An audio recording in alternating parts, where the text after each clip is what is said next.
হচ্ছে যে উনি কি আসলে পদত্যাগ করছেন, করেছেন, করবেন। কোনটা?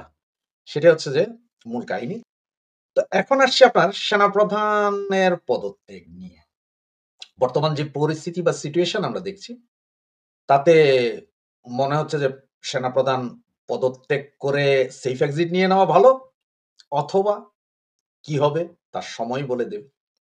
তো কেন বললাম সেই সেনাপ্রধানের পদত্যাগ? দেখেন, আপনারা জানেন যে ৮ তারিখে আইসিটিতে একটা মামলা হয়েছে যে সেনাবাহিনীর ২৪ জন কর্মকর্তার বিরুদ্ধে, যার মধ্যে আবার ১৬ জন সার্ভিং অফিসার এবং বাকিরা কেউ অবসরে আছেন এবং একজন এলপিআর এ আছেন, মানে ছুটিতে আছেন।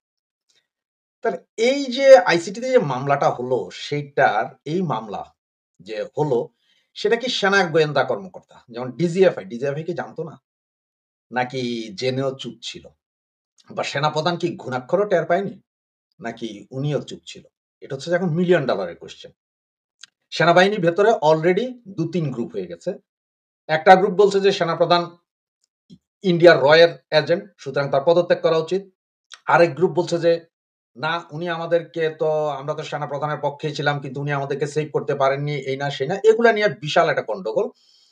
কিন্তু আপনারা একটা জিনিস দেখেন যে ৫ই আগস্ট মানে ৪-৫ই আগস্ট যখন সেনাপ্রধান এবং টোটাল সেনাবাহিনী এই জুলাই আগস্টের সন্ত্রাসী আন্দোলনকারীদের পক্ষে ছিল। একজন সিপাহী থেকে শুরু করে সর্বোচ্চ কর্মকর্তা, সেনাপ্রধান পর্যন্ত এই আন্দোলনকারীদের পক্ষে ছিল এবং তাদেরকে সহায়তা করেছে। তাদেরকে সহায়তা করেই আপনার আওয়ামী লীগ সরকারের পদত্যাগ ঘটিয়েছে এবং নতুন তত্ত্বাবধায়ক সরকার গঠন করে দিয়েছে। এমন একটা ভাব ছিল যে উনি যা বলছে পুরা সরকার ব্যবস্থা সবাই তাই শুনছে। তার বাহিরে কোনো কথা নেই। সেই সময় একরকম এমন ছিল যে পারলে লোকজন সেনাপ্রধানের মূর্তি ঘরে তৈরি করে দেয়। ঘরে উনার মূর্তি তৈরি হবে এমন একটা পজিশন।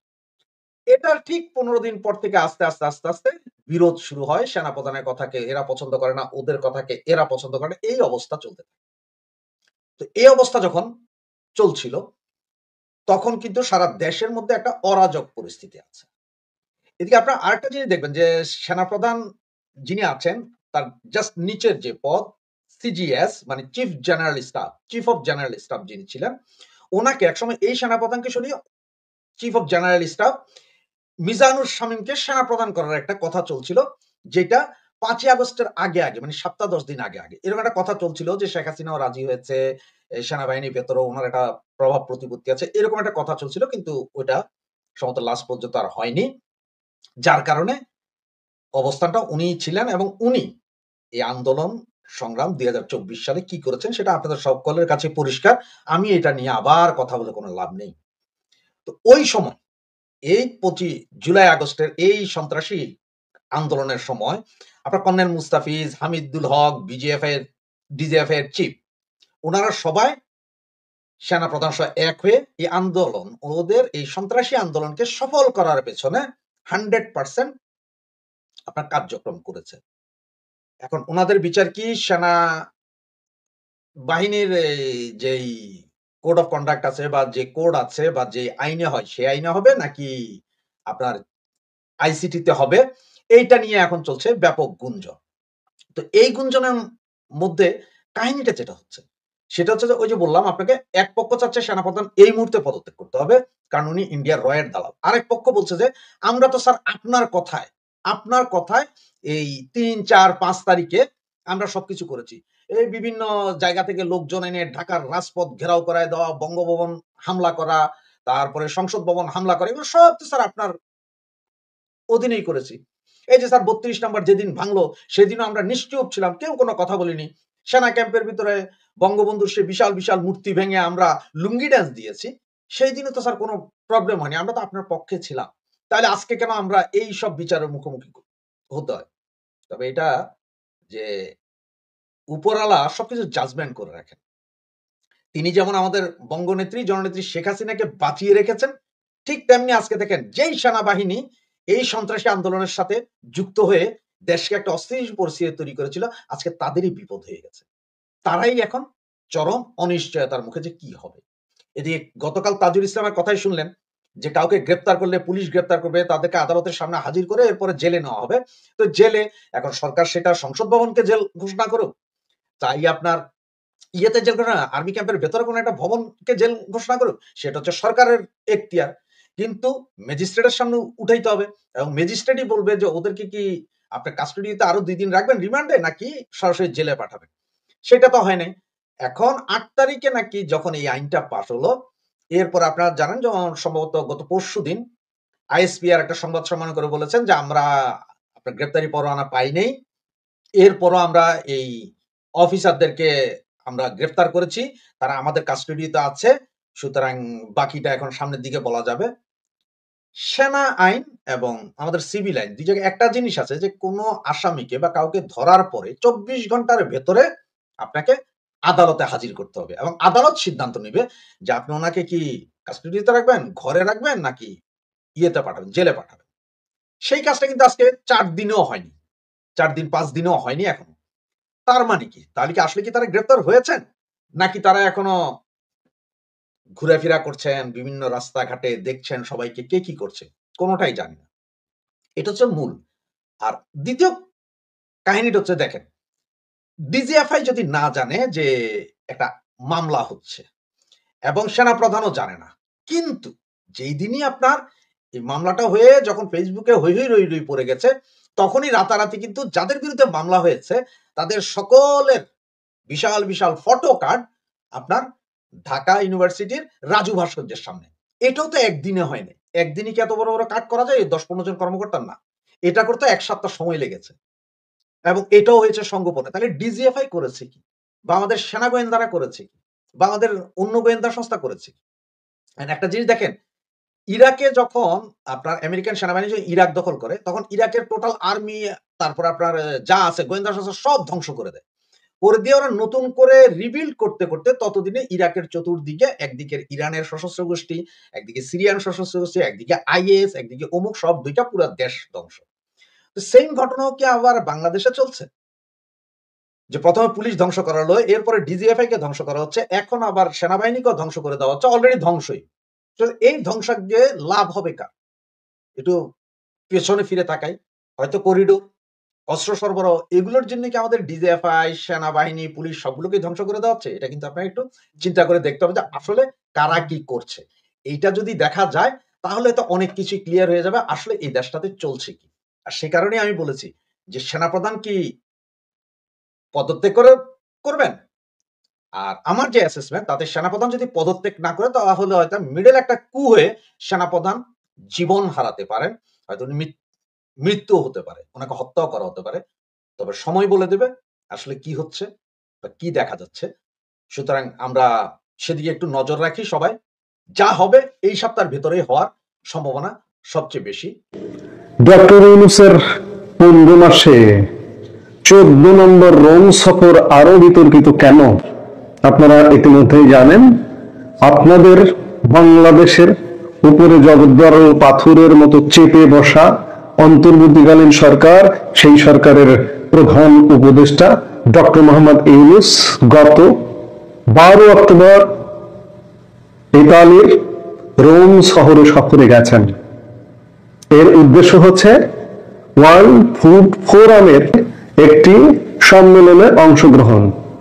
কেউ ভুল করে ভাববেন না যে এটি জাতিসংঘের যে একটা সংস্থা আছে WFP, ওয়ার্ল্ড ফুড প্রোগ্রাম, বিশ্বব্যাপী খাদ্য কর্মসূচি, জাতিসংঘের অধীনে খাদ্য কর্মসূচি চালায় সেটি নয়। কিন্তু বাংলাদেশেও সেটির কার্যক্রম আছে। আমাদের যে রোহিঙ্গাদের যে খাবার, সেই খাবারের ব্যবস্থাপনাটা করে WFP।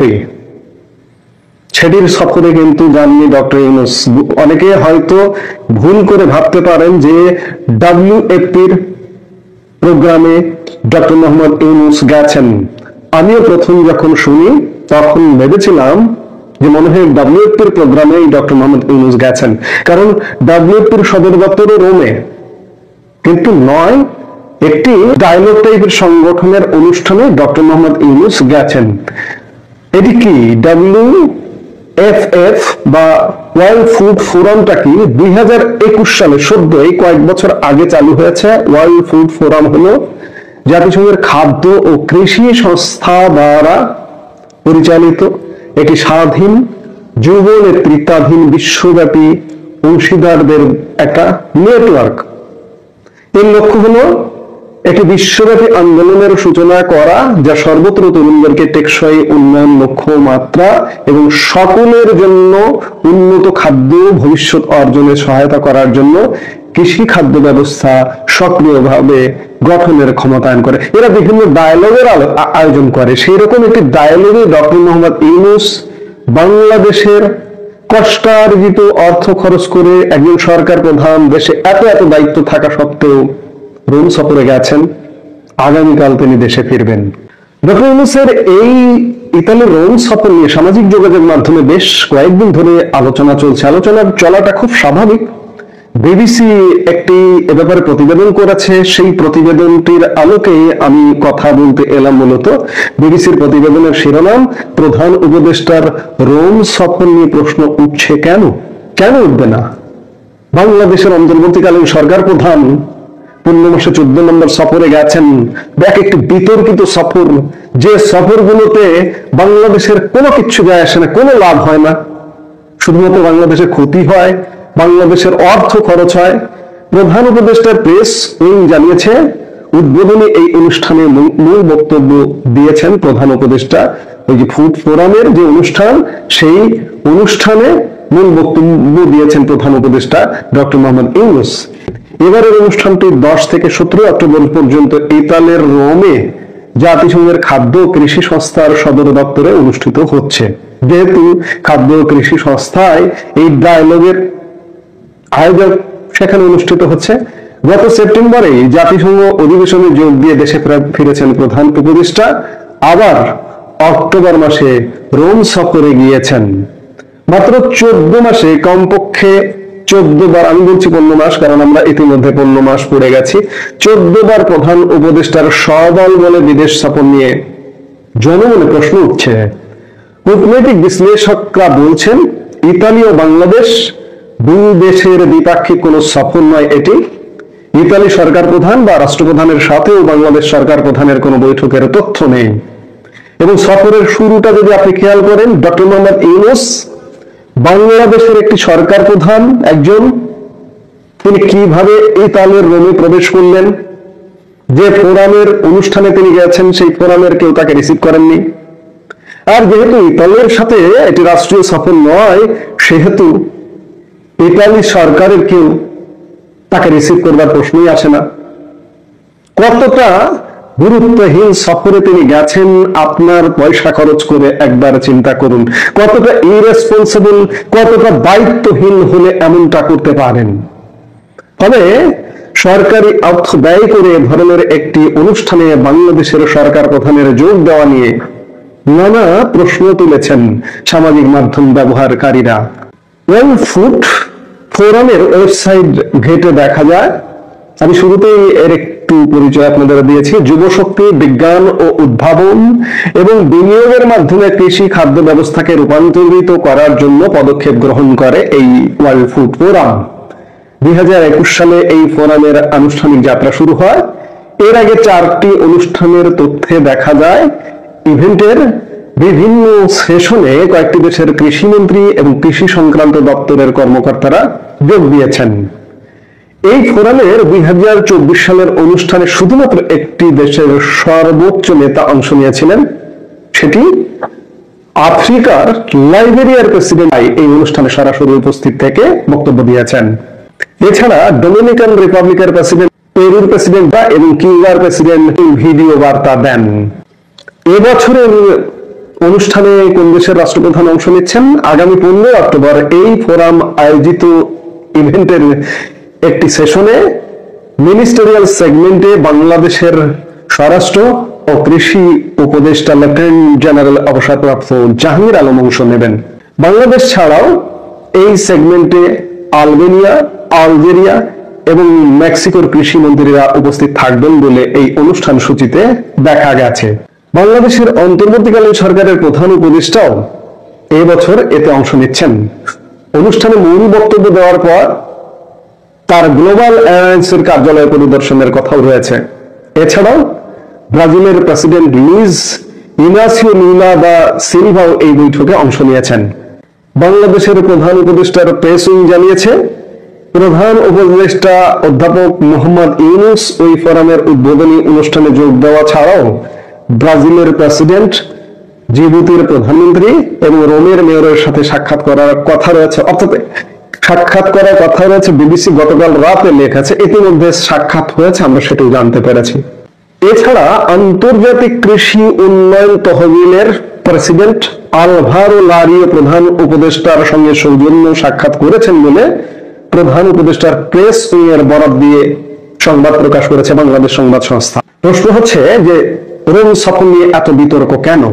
বাংলাদেশের রাষ্ট্রীয় সংবাদ সংস্থায় এই সফর নিয়ে প্রকাশিত একটি খবরে এর আগে বলা হয়েছিল, প্রধান উপদেষ্টা রোম সফরের সময় ইতালির প্রধানমন্ত্রী জর্জিয়া মেলোনির সাথে সাক্ষাৎ করবেন।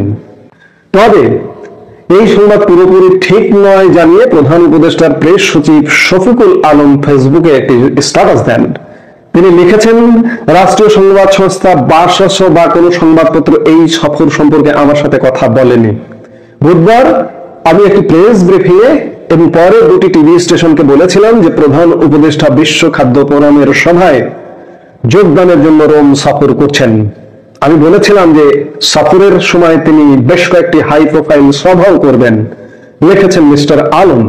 তিনি এই স্ট্যাটাসে দাবি করেন, এই সংবাদ সম্মেলনের সময় প্রধান উপদেষ্টা ইতালির প্রধানমন্ত্রীর সাথে বৈঠক করবেন এমন কথা তিনি বলেননি। আসলে এমন কোন বৈঠকের সময়সূচি ছিল না। আমি আশা করি সংবাদ মাধ্যমগুলি তাদের প্রতিবেদন সংশোধন করবে, উল্লেখ করেন তিনি। অন্তর্বর্তী সরকারের দায়িত্ব গ্রহণের পর প্রধান উপদেষ্টা ও অন্যান্য উপদেষ্টারা নিয়মিত বিদেশ সফর করছেন। বিবিসি বলছে, কখনো কখনো দুই রাষ্ট্রের স্বার্থ সংশ্লিষ্ট নয় এমন অনেক অনুষ্ঠানেও যোগ দিতে দেখা গেছে তাদের। কিন্তু আমরা বলতে চাই, গত 15 মাসে কোন রাষ্ট্রের সাথে স্বার্থ সংশ্লিষ্ট বিষয়ে বাংলাদেশের এই যে অন্তর্বর্তীকালীন সরকারের প্রতিনিধিদের সফর হয়েছে, কি ফিডব্যাক এসেছে, আমরা কি পেয়েছি বিদেশ থেকে? বলতে পারবেন? জবাব দিতে পারবেন না। জবাব শূন্য। আমরা শূন্য হাতে ফিরেছি প্রত্যেকটি সফর থেকে। গত 15 মাসে অন্তত 14 বার বিশাল বহর নিয়ে প্রধান উপদেষ্টার বিদেশ সফরের অভিযোগ উঠেছে। এর আগে আওয়ামী লীগ সরকারের আমলে বিশাল বহর নিয়ে বিদেশ সফর কিংবা উপদেষ্টা ও আমলাদের বিদেশ সফর নিয়ে নানা আলোচনা হয়েছিল। কথায় কথায় আওয়ামী লীগ আসে, আওয়ামী লীগ এমনটা করেনি। আপনার যদি বিবেক থাকে আপনি একটু ডাটা কালেকশন করে দেখুন যে আওয়ামী লীগ এমন কাজটা করেছে কিনা। এমনকি অন্তর্বর্তী সরকারি গত ডিসেম্বরে উপদেষ্টা কিংবা সরকারি কর্মকর্তাদের বিদেশ ভ্রমণ সংক্রান্ত 13 দফা নির্দেশনা জারি করেছিল।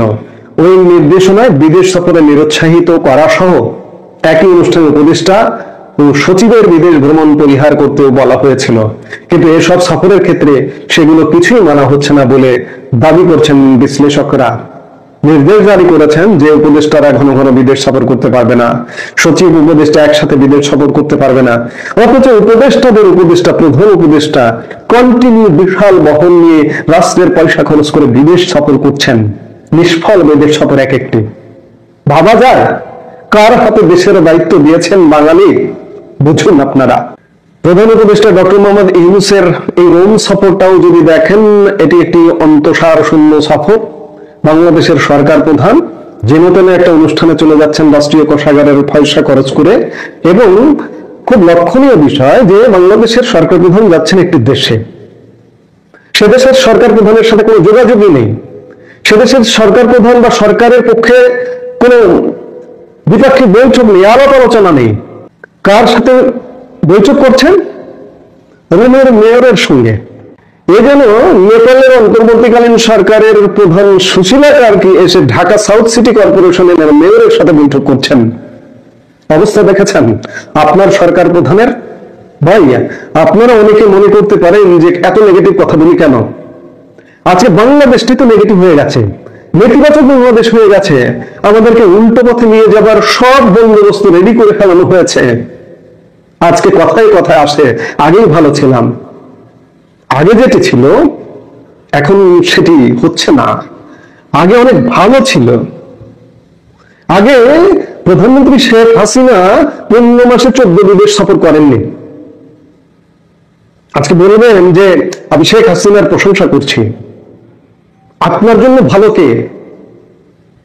আপনার জন্য এই ধ্বংসাত্মক, এই আত্মঘাতী কর্মকাণ্ড নিশ্চয়ই ভালো নয়, আপনাকে পথে বসাবে। এখনো হয়তো বুঝতে পারছেন না, একটু একটু বুঝতে পারছেন। আপনার পেটে পাথর বেঁধে থাকতে হবে, গরিব দুঃখী মানুষ। সামনে ভয়ঙ্কর পরিস্থিতি আসছে, সবকিছু ধ্বংস করে ফেলানো হয়েছে। এক ধ্বংসস্তূপের মাঝে দাঁড়িয়ে একজন প্রধান উপদেষ্টা কন্টিনিউ বিদেশ সফর করছেন। তার প্রধান দায়িত্ব নির্বাচন করা। কিসের নির্বাচন, কিসের কি? দেশে একটা গন্ডগোল, মারামারি, মানুষের জীবন জীবিকা একদম ধ্বংস করে ফেলে বিদেশ সফর করছেন। কোনো কথা নেই, এগুলোর বিচার হতে হবে। এই যে 15 মাসে 14 বিদেশ সফরে অর্জন কি, কত টাকা খরচ হয়েছে? এই বিদেশ সফর নিয়েই তো, এই বিদেশ সফর, অনাকাঙ্ক্ষিত অপ্রয়োজনীয় বিদেশ সফর নিয়েই তো কাঠগড়ায় দাঁড় করানো যায়। বাংলাদেশের মানুষ, বাংলাদেশ নিশ্চয়ই একদিন কাঠগড়ায় দাঁড় করাবে। আমরা সেই দিনের অপেক্ষায় আছি।